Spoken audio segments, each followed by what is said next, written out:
नमस्कार, उदयपुर न्यूज के इस बुलेटिन में आपका स्वागत है। आपके साथ मैं हूं कृतिका चौबिसा। खबरों को विस्तार से जानेंगे।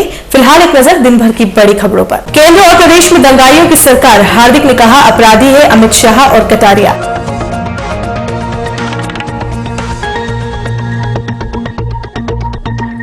वार्ड 8 के उपचुनाव में 60% भी नहीं हुआ मतदान। प्रत्याशियों की किस्मत ईवीएम में बंद। गुरुवार को होगा ताजपोशी का फैसला।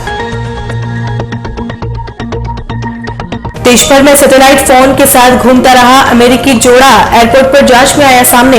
डबोक पुलिस ने पूछताछ के बाद छोड़ा। और विज्ञान महाविद्यालय के हॉस्टलर्स शराबी बाहरी छात्रों से परेशान। एक छात्र से सुसाइड नोट लिखवाने के बाद हुआ हंगामा। पुलिस जांच में जुटी। और अब खबरें विस्तार से। सबसे पहले बात करते हैं पटेल नवनिर्माण सेना के आयोजित आपात बैठक की। पाटीदार आंदोलन सभा के मुखिया हार्दिक पटेल ने बुधवार को उनके अस्थायी निवास पर आयोजित आंदोलन से जुड़े समन्वयकों की आपात बैठक आयोजित की। इस बैठक में अहमदाबाद, बड़ौदा, राजकोट सहित अन्य जिलों से आए समन्वयकों ने भाग लिया। आपको बता दें कि यह बैठक गुजरात सरकार के प्रतिनिधि से मिलने से पहले आयोजित की गई है, ताकि जब भी प्रतिनिधि मंडल सरकार से मिले तो इस बैठक में उठाए गए सवालों को भी उसमें शामिल कर सके। अपने उद्बोधन के दौरान हार्दिक ने गुजराती भाषा में ही केंद्र सरकार पर निशाना साधते हुए कहा कि केंद्र में दंगाइयों की सरकार है। उन्होंने साफ किया कि बीजेपी के राष्ट्रीय अध्यक्ष अमित शाह अपराधी हैं और उसी तरह से राजस्थान के गृह सेवक गुलाब चंद कटारिया भी अपराधी हैं। इन दोनों के नाम सोहराबुद्दीन फर्जी एनकाउंटर में सामने आ चुके हैं। दूसरी तरफ श्री पटेल ने यह भी साफ किया कि नोटबंदी का फैसला अगर कोई दूसरी सरकार करती तो बीजेपी वाले पूरे देश में दंगा करवा देते। यह दंगाइयों की सरकार है। हार्दिक ने अपने उद्बोधन में यह भी कहा कि पाटीदार आंदोलन में उन्हें फांसी भी हो जाए तो कोई परेशानी नहीं, लेकिन इस आंदोलन में सरकार द्वारा जबरन फंसाए गए 22,000 युवाओं को आजाद कराने के लिए वह सरकार के पेड़ पड़ने को भी तैयार है। बहुत पिछड़े थे। में सीचन माथुर की सरकार थी, कांग्रेस की। हम लोग सिफारिश कर दी एसटी की, और गुजरों की सिफारिश के लिए क्या कहा कि दूध का धंधा करते हैं। ये आपको बिना सर्वे मिल गया ना, सर्वे किया बिना। देखिए ओबीसी में तो हमारा तो जब ओबीसी में थे 24 नंबर सरदार, जय सरदार, जय सरदार, जय सरदार। पाटीदार समाज ने जे छेल्ला 15 महीनाथी जे लड़ाई चालू है, ये चालू लड़ाई ની અંદર ક્યાંક ને ક્યાંક નીતિનભાઈ એવી જાહેરાત કરી કે પાટીદારોને મળવું જોઈએ, અને ચલો આનંદ મળ્યો કે 15 મહિનાની લડાઈમાં ક્યાંક ને ક્યાંક એમને એવું લાગ્યું કે ફરીથી પાટીદારોને મળવું જોઈએ, કેમ કે આ વખતે તો ડેપ્યુટી સીએમ રાખી, આવતી વખતે તો કોઈ શહેરી વિકાસ મંત્રી પણ ન રાખી શકે। પ્રથમ અને છેલ્લી વાત ફરીથી એક વખત કરું કે આ કાર્યક્રમ કે આજની આ મીટિંગ એ ફક્ત ને ફક્ત 4 મુદ્દાઓ થકે બનાવેલી છે કે પાટીદાર સમાજને ઓબીસી નો લાભ મળવો જોઈએ। બીજો મુદ્દો પાટીદાર સમાજના આંદોલન એટલે કે 25 અને 26 તારીખે જે પોલીસ અત્યાચારની અંદર જે પાટીદાર સમાજના યુવાનો જે શહીદ થયા એ યુવાનોને આર્થિક સંસાધન રૂપે સહાયતા મળવી જોઈએ। સમાજે ઘણી બધી સહાયતા આપી છે, પરંતુ સરકારે પોતાનું પ્રાવધાન સમજીને જે સરકારી સહાય નથી આપી એના પરિવારને आर्थिक। उदयपुर नगर निगम में वार्ड 8 के उपचुनाव मंगलवार को शांतिपूर्ण तरीके से संपन्न हुए। सुबह 8 बजे से यहां पर चुनाव शुरू हो गए थे। इसके लिए चुनाव विभाग की ओर से 3 मतदान केंद्र बनाए गए थे। सर्दी होने के कारण सुबह सुबह मतदान प्रतिशत कम ही रहा। 1 बजे तक यहां पर मतदान प्रतिशत 30% ही रहा। बाद में मतदान में तेजी आई और धीरे धीरे 3 बजे तक 44.4% मतदान हुआ। 5 बजे तक मतदान का आंकड़ा 56.33% रहा। आपको बता दें कि इस वार्ड में करीब 7,600 मतदाता हैं और पूर्व पार्षद चांदनी गौड़ के इस्तीफे के बाद यहां पर उपचुनाव आयोजित किए गए। बीजेपी की ओर से यहां पर आभा आमेटा और कांग्रेस की ओर से नूर बानो ने ताल ठोकी है। इसके लिए पिछले 10 दिनों से यहां पर भारी चुनावी माहौल चल रहा था, जो आज ईवीएम की मशीनों में बंद होने के साथ ही थम गया। दोनों ही प्रत्याशियों की किस्मत अब ईवीएम में बंद है, जिसका परिणाम 1 दिसंबर 11 बजे तक सामने आ जाएगा और साफ हो जाएगा कि वार्ड 8 की जनता का कौन मसीहा होगा जो निगम में इस वार्ड का प्रतिनिधित्व करेगा। 275 मोहम्मद हुसैन, सॉरी ये मकान नंबर है। आपका नंबर इस पे नहीं दिखेगा ऐसा शौकत जी का नंबर ही नहीं डाला है ऊपर आप इधर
उदयपुर के महाराणा प्रताप एयरपोर्ट पर मंगलवार को एक विदेशी नागरिक के पास से सुरक्षा एजेंसियों को सैटेलाइट फोन मिलने का मामला सामने आया है।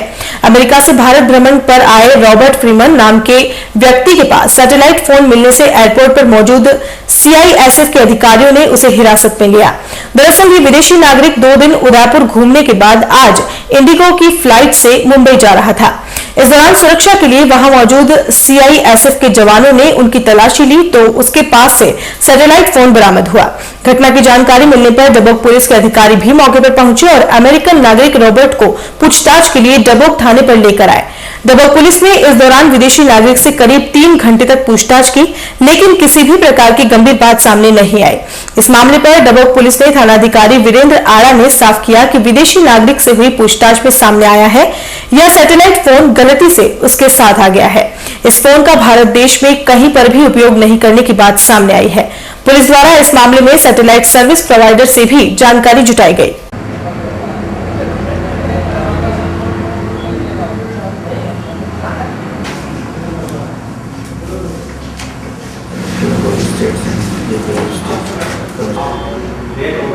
क्या कर रहे हो? वो सुनो नहीं, ये कह रहा हूँ कि क्या कर रहे हो? अभी बैठे हुए हैं वहाँ भी मीडिया और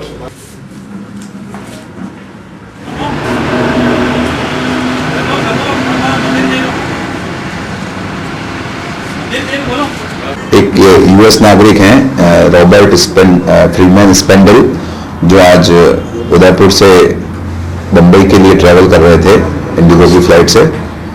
तो इनके पास में CISF द्वारा सिक्योरिटी फ्रिस्किंग के दौरान एक सैटेलाइट फोन बरामद हुआ, जिस पर CISF के अधिकारी इनको थाने पे लेके आए हैं। इनका स्टेटमेंट वगैरह ले लिया गया है और सैटेलाइट फोन सर्विस प्रोवाइडर से भी रिकॉर्ड लिया गया है। इनके द्वारा इंडिया में आने के पश्चात कभी भी इस फोन को यूज नहीं किया गया है। आगे इसकी कार्रवाई जारी है और जो भी आवश्यक कानूनी कार्रवाई होगी वो की जाएगी। हाँ, ये गलती से आया है, पर इस बारे में अभी अधिकारियों से और वगैरह से और सबसे बात करके और फाइनल अभी कर दिया जाएगा। शहर के महाराणा भोपाल विज्ञान महाविद्यालय में मंगलवार को हॉस्टल में रहने वाले छात्र के साथ बाहरी छात्र द्वारा मारपीट करना सामने आया है। जैसे ही कॉलेज के छात्रों को इसकी जानकारी मिली, सभी कॉलेज के अहाते में इकट्ठा होने लगे। कुछ ही देर में अखिल भारतीय विद्यार्थी परिषद के छात्र भी मौके पर आ गए और हंगामा करना शुरू कर दिया। दरअसल छात्रों का आरोप है कि MB कॉलेज का हॉस्टल शराबियों का अड्डा बनता जा रहा है। यही नहीं, इस हॉस्टल में बाहर के छात्र अवैध रूप से रह रहे हैं, जो आए दिन यहाँ पर दूर दराज से आकर पढ़ने वाले गरीब छात्रों के साथ पैसे नहीं देने पर मारपीट करते हैं। पता चला है कि कुछ दिनों पूर्व हॉस्टल में ही बाहरी छात्र अजीत सिंह आधमका पहले तो इस शराबी ने सभी को धमकाया और बाद में दिलीप के साथ मारपीट की। इतना ही नहीं, आरोपी ने दिलीप से जबरन सुसाइड नोट भी लिखवाया। इस वारदात के बाद डरा सहमा दिलीप हॉस्टल ही नहीं जा रहा था। जब उसके साथी छात्रों ने उससे कारण पूछा तो उसने उसके साथ हुआ पूरा का पूरा वाकया बता दिया। इस पर साथी छात्रों के साथ अखिल भारतीय विद्यार्थी परिषद से जुड़े छात्र नेता विज्ञान महाविद्यालय में जमा होना शुरू हो गए। सूचना मिलते ही भोपालपुरा थानाधिकारी चांदमल सिंगारिया भी मय जाप्ता मौके पर पहुंच गए। आपको बता दें कि आरोपी छात्र अजीत सिंह लंबे समय से बिना अनुमति के हॉस्टल में रह रहा था, जो कि अन्य छात्रों को परेशान करता रहता है। पीड़ित छात्र का आरोप है कि उसे जबरदस्ती सुसाइड नोट लिखवाया गया। इस घटना के बाद दिलीप डर गया और 7 दिनों से हॉस्टल भी नहीं जा रहा था। बाद में डरे सहमे दिलीप से जब उसके मित्रों ने कारण पूछा तो उसने सब कुछ बता दिया। इस पर आक्रोशित मित्र विज्ञान महाविद्यालय में इकट्ठा होने लगे और बाद में इस घटना की जानकारी कॉलेज प्रशासन को दी।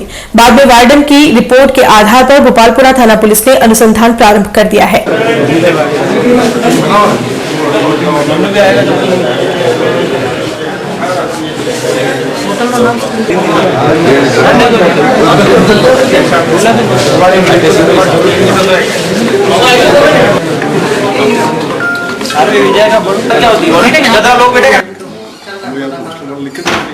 उन्होंने हमें कहा और हम नहीं आए। उन्होंने फोन किया स्टाफ को मैं वो हॉस्टल को घुमा छोड़ी मैं क्यों जाता हूँ तो 4-5 के खिलाफ रेगुलर तो कार्रवाई करेगा वो क्या लड़के हो जाएगा झारखंड में 5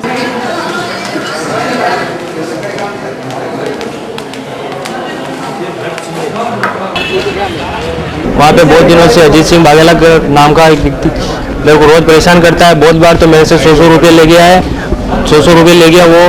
और एक बार वापस आया तो उसने पैसे मांगे, मैंने मना कर दिया, मेरे पास पैसे नहीं है। तो उसने बोतल फोड़ के मेरे पेट पे लगा दी और एक ने लाइटर लगा, मैं लाइटर आग के ऊपर लगा दी और वो बोला कि तू दे अभी नहीं तो मैं सुसाइड नोट लिख नहीं। तो इतना डर गया था कि मेरे को सुसाइड नोट लिखना पड़ा बाद में।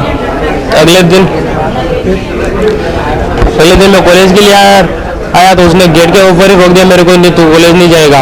वो बोलता है कि तेरे को पंखे पे लटका दूंगा, कहीं पर भी मिलेगा, कहीं पर भी तेरे को मार दूंगा और कॉलेज में आके मारूंगा तो भी कोई तेरे लिए गवाह नहीं देगा। और हॉस्टल वाले भी उसके खिलाफ कुछ नहीं बोल रहे हैं। आपने पहले शिकायत करी हॉस्टल वार्डन को? हाँ, हॉस्टल वार्डन को बोला है मैंने परसों के दिन। क्या कहा सर ने बोला है कि सर ठीक है मैं उस पर केस लगा दूंगा और FIR भी लिखी है। तो 2-3 दिनों से कुछ हुआ ही नहीं, अभी तक मिला ही नहीं है। वो मेरे को बहुत खतरा है, वो कभी भी मार सकता है मेरे को।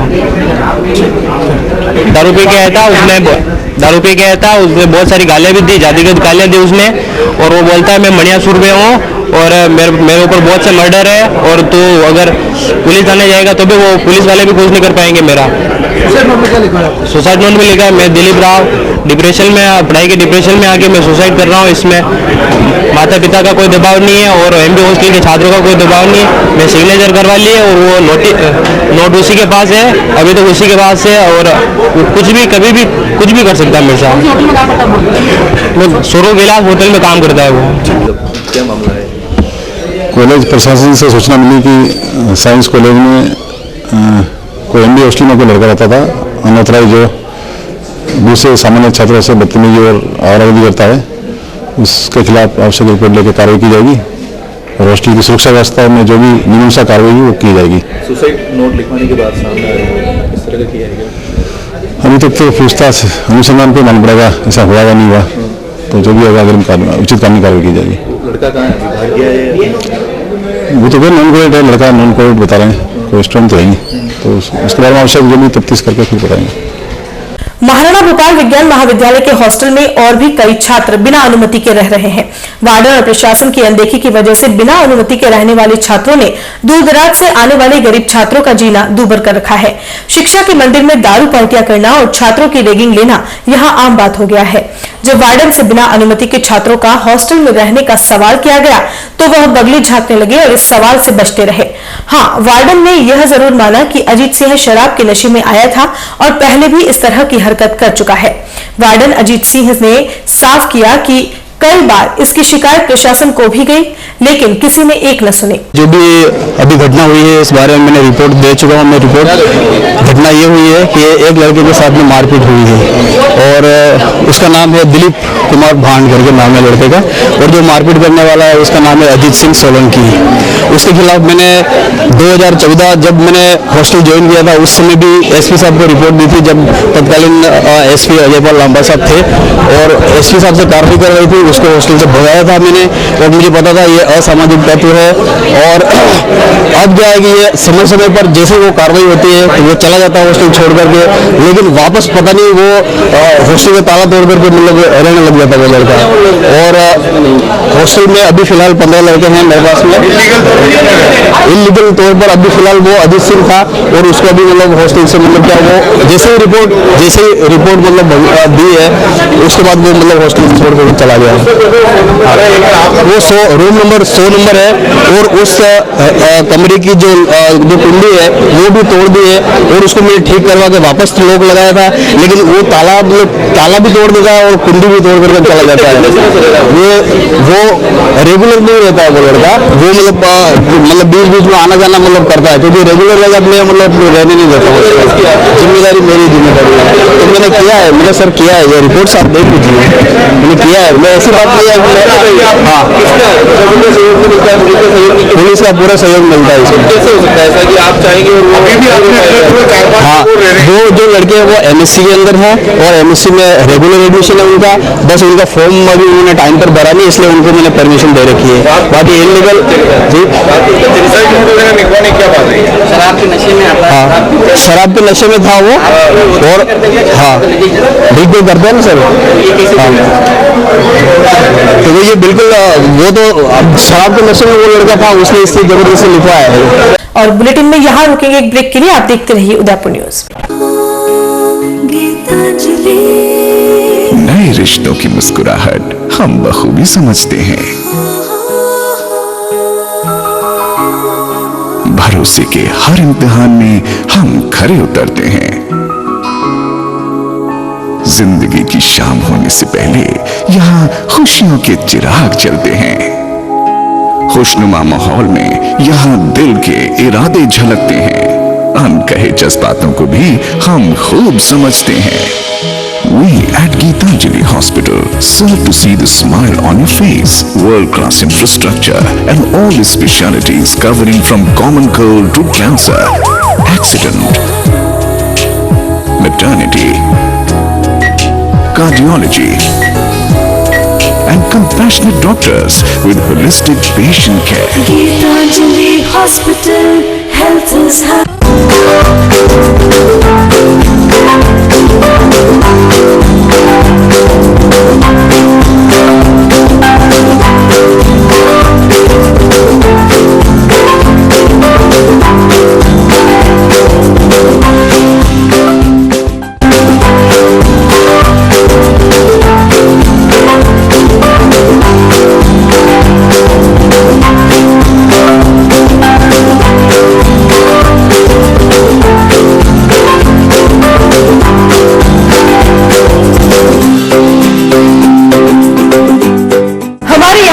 टेक्समो ब्रांड की पानी की motor, borewell motor, water pump, waterproof motor एवं पंप सभी साइज एवं सभी तरह की मोटरें उपलब्ध हैं। संपर्क महादेव एंटरप्राइजेस, मेवाड़ मोटर की गली, Armaan complex, Udaipur Udaipur. Call it 0294241426 और 9414122221। Biggest multi-brand store of Udaipur, Raja Sahib Excel, ladies, gents and kids, all garments.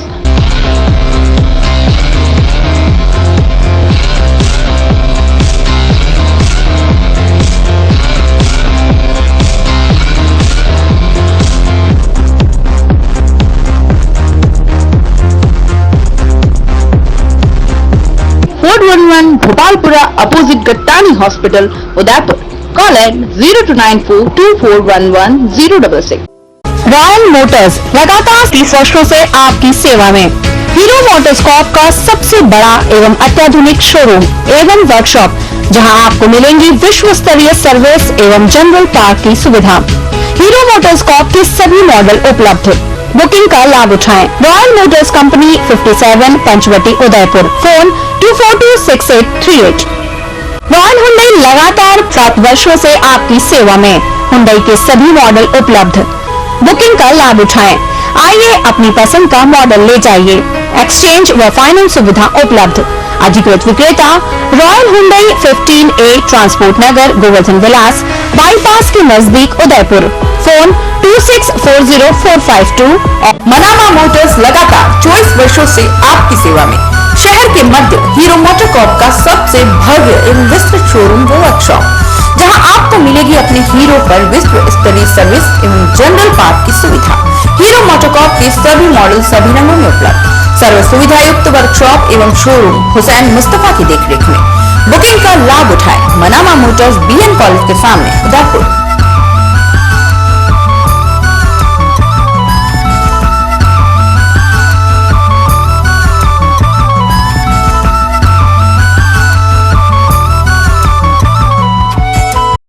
Break के बाद एक बार फिर से आपका स्वागत है।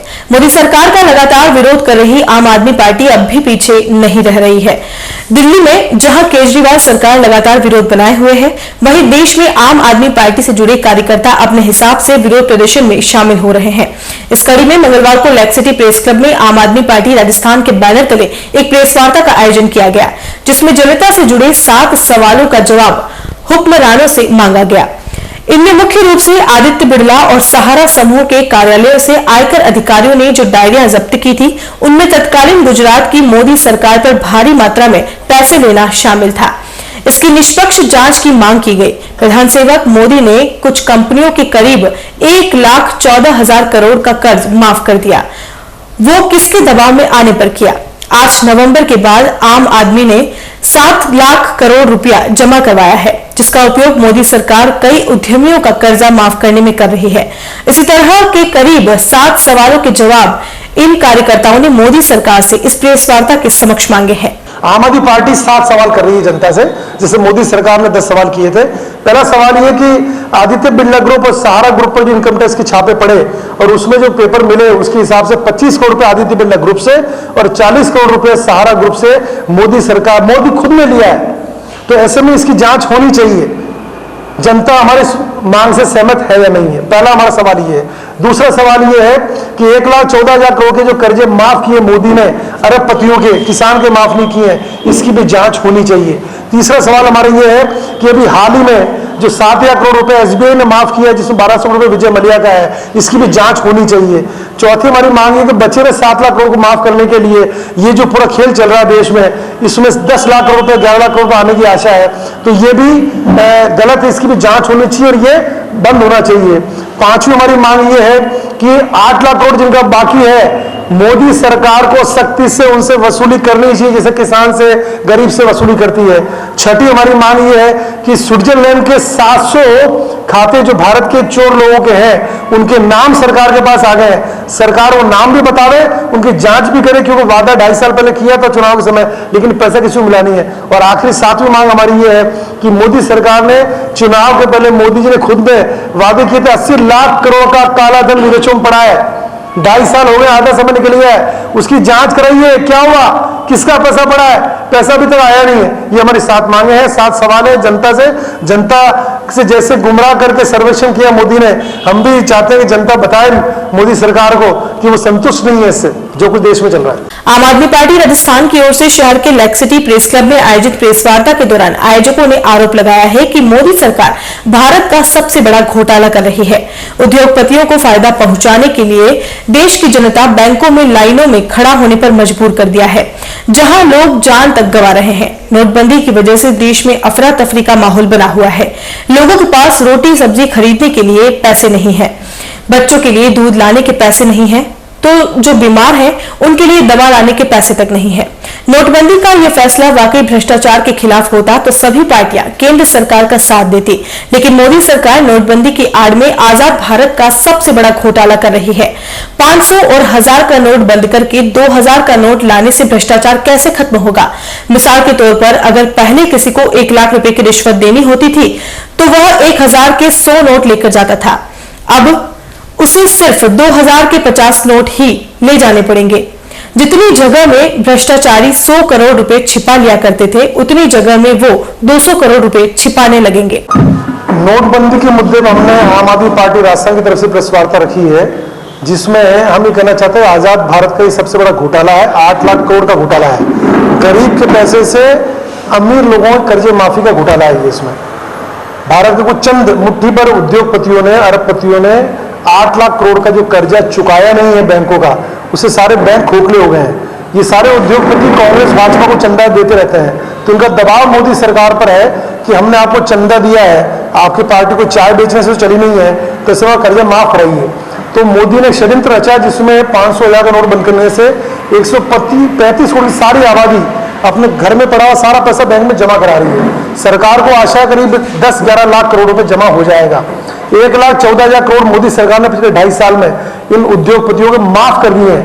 किसान का छोटा मोटा कर्जा माफ नहीं किया जाता, किसान को आत्महत्या करनी पड़ती है। और अरबपतियों के 1,14,000 करोड़ के कर्जे माफ कर दिए। अभी 20 दिन हुए हैं, इसी में एसबीआई ने 7,000 करोड़ का कर्जा माफ किया, जिसमें 1,200 करोड़ रुपए विजय माल्या का है जो भारत छोड़ के भाग गया। 8,000 करोड़ रुपए उसका भी बैंकों में बाकी है। तो ऐसे में बचा हुआ 7 लाख करोड़ की व्यवस्था करने के लिए ये सारा षड्यंत्र रचा गया है। ये जो 11 लाख करोड़ आएगा, इसमें 7 लाख करोड़ चुका दिया जाएगा। और गरीब को एक झांसा दिया गया है कि भ्रष्टाचार के खिलाफ धर्म युद्ध है, काले धन पर सर्जिकल स्ट्राइक है, आपके अच्छे दिन आने वाले हैं, काले धन वाले रोएंगे। लेकिन कोई भी व्यक्ति समझ सकता है कि रोज अखबार में, टीवी में आ रहा है कि रिश्वतखोरी चालू है, मतलब भ्रष्टाचार खत्म नहीं हो रहा है। 500,000 के नोट का भ्रष्टाचार को लेने देना नहीं है। काला धन, जिस पैसे पे इनकम टैक्स नहीं दिया वो काला धन है, तो काला धन भी बनना बंद नहीं हुआ है। जो पैसा विदेशों में काला धन पड़ा हुआ है, तो 500,000 के नोट बंद करने से वो भी आने वाला नहीं है। और भारत में जितना काला धन घरों में पड़ा था, तो इनकम टैक्स के छापों में अब तक का आया है कि औसत रूप से 6% पैसा ही नगद में रखा जाता है। 94% पैसा तो चोर लोग हैं, वो जमीनों में, सोने में, शेयर में या डॉलर में बदल लेते हैं। तो 500,000 नोट बंद करने से जमीन वालों को फर्क नहीं पड़ा, खाली जो नगद पड़ा। अब नगद में भी सरकार की नीयत अगर ठीक होती तो 50 दिन की जगह 7 दिन का समय देती, तो 7 दिन में आपके घर से पैसा उठा के बैंक में जमा कराना है। लेकिन 50 दिन का समय दे दिया है। रोज टीवी अखबार पे आ रहा है कि नए नए तरीके से ये जितना पैसा काला धन पड़ा हुआ लोगों घर में, ये भी एडजस्ट किया जा रहा है। कहीं पे कोई फैक्ट्री वाला 1-1 साल की सैलरी एडवांस दे रहा है, कोई सोना खरीद रहा है, कोई जमीनें खरीद रहा है, कहीं पर ये पैसा बिना ब्याज का देके 1 साल बाद नए नोट में लिया जा रहा है, बैंक वाले को रिश्वत देके बैंक वाले से लिया जा रहा है। तो इसलिए मोदी सरकार ने जो 50 दिन का समय दिया है, इसमें घर में पड़ा हुआ कालाधन भी नहीं आएगा। और ये भी एक नया जुमला साबित होगा। जैसे पहले 15 लाख का वादा किया था, 15 पैसे भी किसी खाते में नहीं आए।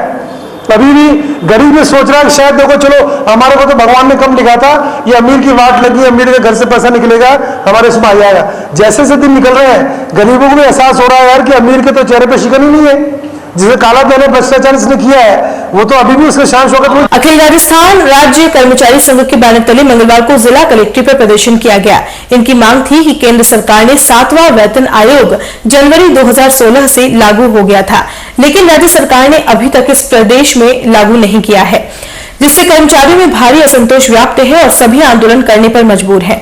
कर्मचारियों ने मुख्य सेवक के नाम जिला कलेक्टर को दिए ज्ञापन में मांग की है कि जल्द से जल्द प्रदेश में भी 7वां वेतन आयोग लागू किया जाए, एरियर का नगद भुगतान किया जाए, सुप्रीम कोर्ट के आदेश की पालना करते हुए सभी अस्थायी कर्मचारियों को स्थायी किया जाए।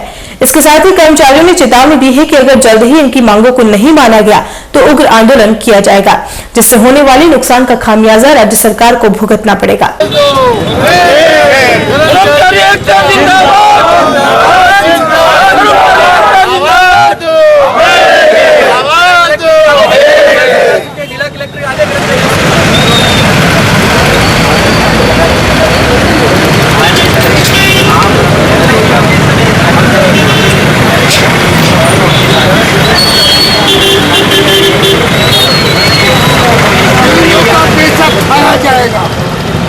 और ये पूर्व में भी हो चुका है।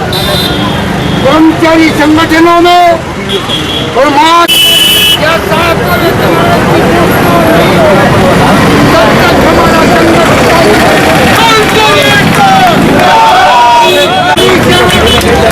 लेके लगेंगे, हमारी मांगे सच्ची है,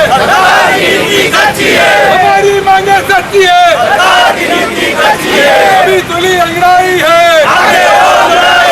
अभी तुली अंगड़ाई है,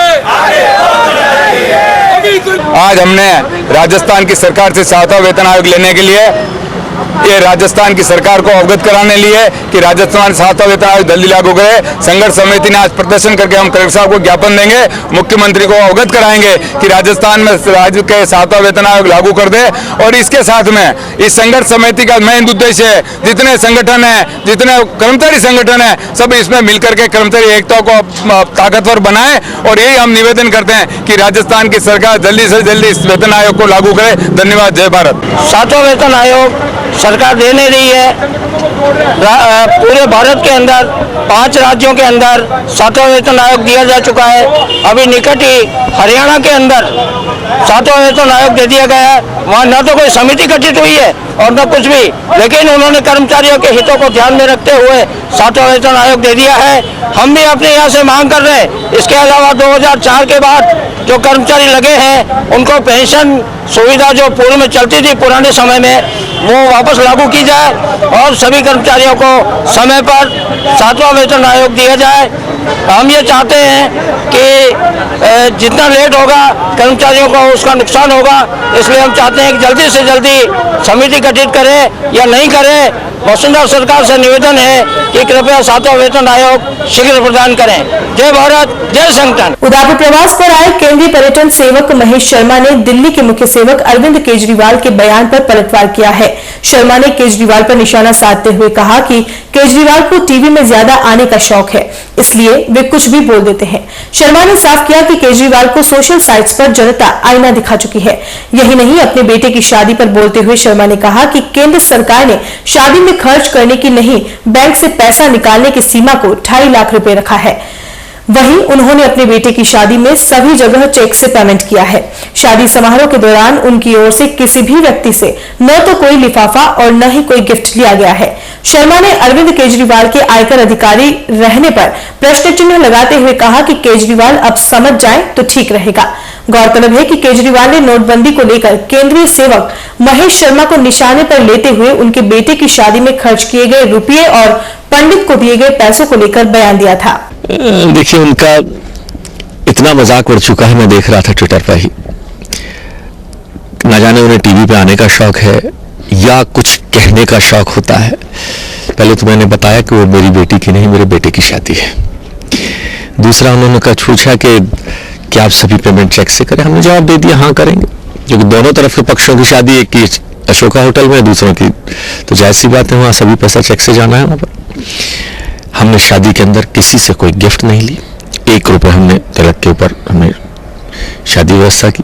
कोई हमें भेंट, गाड़ी, घोड़ा कुछ भी हमने उस शादी के अंदर नहीं लिया। और उसके बावजूद भी उन्होंने पूछा कि 2.5 लाख रुपए में क्या ये शादी संभव होगी? मैं समझता हूँ शायद एक इनकम टैक्स ऑफिसर रहे, ना जाने किस तरह के रहे होंगे। 2.5 लाख रुपए शायद सीमा एक बार में कैश निकालने की है। बैंकिंग व्यवस्था के तहत किसी ने सीमा नहीं बांधी है कि कोई शादी में 2.5 लाख खर्च करे या 50,000 खर्च करे या 5 लाख खर्च करे। तो मैं समझता हूँ उनका खाली जो टीवी पर आने का शौक और इस तरह की हरकतों से तो लोगों ने उनको आईना दिखा दिया है, अच्छी तरह से आईना दिखा दिया है। सोशल मीडिया पर मैं कुछ देख रहा था, काफी लोगों ने उनको आईना दिखाया है। अब भी समझ जाए तो बेहतर, लेकिन मुझे लगता नहीं कि वो समझ पाएंगे। और चलते चलते एक बार फिर से नजर डालते हैं अब तक की बड़ी खबरों पर। केंद्र और प्रदेश में दंगाइयों की सरकार, हार्दिक ने कहा अपराधी है अमित शाह और कटारिया।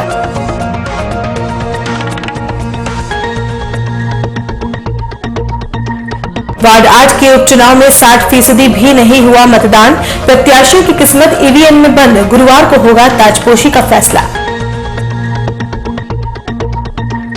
देश भर में सैटेलाइट फोन के साथ घूमता रहा अमेरिकी जोड़ा, एयरपोर्ट पर जांच में आया सामने, डबोक पुलिस ने पूछताछ के बाद छोड़ा। और विज्ञान महाविद्यालय के हॉस्टलर्स शराबी बाहरी छात्रों से परेशान, एक छात्र से सुसाइड नोट लिखवाने के बाद हुआ हंगामा, पुलिस जांच में जुटी। उदयपुर न्यूज के इस बुलेटिन में फिलहाल इतना ही। शहर की तमाम हलचल से आपको आगे भी रूबरू करवाते रहेंगे। फिलहाल इजाजत दीजिए कृतिका चौबीसा को, और खबरों के लिए देखते रहिए उदयपुर न्यूज। नमस्कार।